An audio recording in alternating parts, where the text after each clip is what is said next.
प्रधानमंत्री नरेंद्र मोदी की सरकार ने पेंशन पर चले आ रहे विवाद के बीच शनिवार को नई योजना पेश कर दी। मोदी सरकार की इस पेंशन योजना को यूनिफाइड पेंशन स्कीम (यूपीएस) नाम दिया गया है। इसे मौजूदा नेशनल पेंशन स्कीम (एनपीएस) के विकल्प के तौर पर पेश किया गया है। सरकार का दावा है कि इस पेंशन योजना से लगभग 23 लाख लोगों को सीधा लाभ होने जा रहा है। आइए जानते हैं कि केंद्र सरकार के द्वारा लाई गई इस पेंशन योजना से किन्हें फायदा होने वाला है और किस तरह से इसका फायदा उठाया जा सकता है।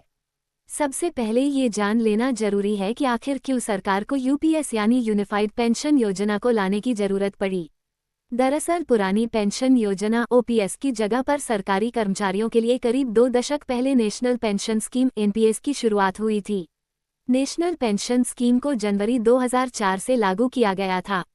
हाल के कुछ सालों में सरकारी कर्मचारियों के बीच एनपीएस को लेकर असंतोष पनपा और यह बड़ा चुनावी मुद्दा बन गया। कई राज्यों ने एनपीएस का हटाकर फिर से ओपीएस में जाने का फैसला लिया। मोदी सरकार ने पुरानी पेंशन योजना को फिर से बहाल करने की तेज होती मांग और नेशनल पेंशन स्कीम, जिसे नई पेंशन योजना भी कह दिया जाता है, के बढ़ते विरोध के बीच एक समिति गठित की।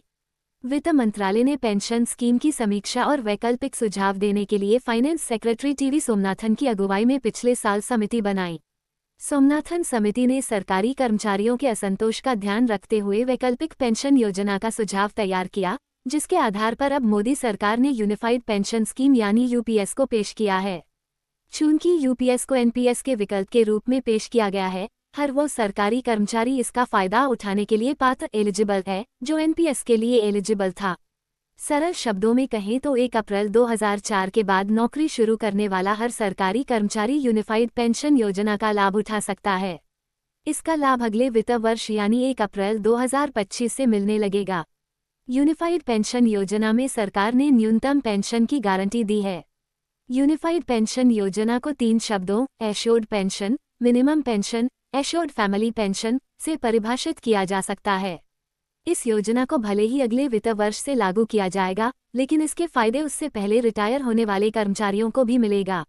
अप्रैल 2004 के बाद नौकरी शुरू करने वाला हर सरकारी कर्मचारी इसका फायदा पा सकता है, भले ही वह अब तक रिटायर हो गया हो या अप्रैल 2025 से पहले रिटायर होने वाला हो।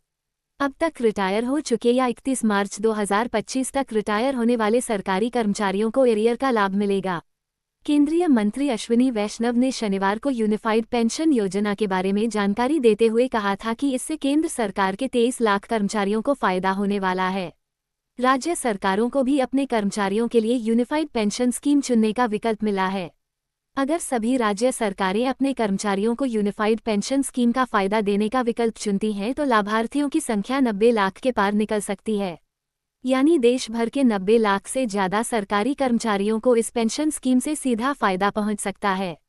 यूनिफाइड पेंशन स्कीम को सरकार ने डिफ़ॉल्ट पेंशन स्कीम नहीं बनाया है, बल्कि इसे मौजूदा नेशनल पेंशन स्कीम के विकल्प के तौर पर पेश किया है। इसका मतलब हुआ कि यूनिफाइड पेंशन स्कीम का लाभ सभी पात्र कर्मचारियों को खुद ब खुद नहीं मिलने वाला है। सभी पात्र सरकारी कर्मचारियों को नेशनल पेंशन स्कीम के साथ यूनिफाइड पेंशन स्कीम का विकल्प मिलने वाला है। यानी अगर कोई कर्मचारी एनपीएस में बने रहना चाहता है तो वो मौजूदा व्यवस्था में बने रह सकता है, लेकिन अगर वो नई यूनिफाइड पेंशन स्कीम का लाभ पाना चाहता है तो उसके लिए उसे यूपीएस का विकल्प चुनना पड़ेगा।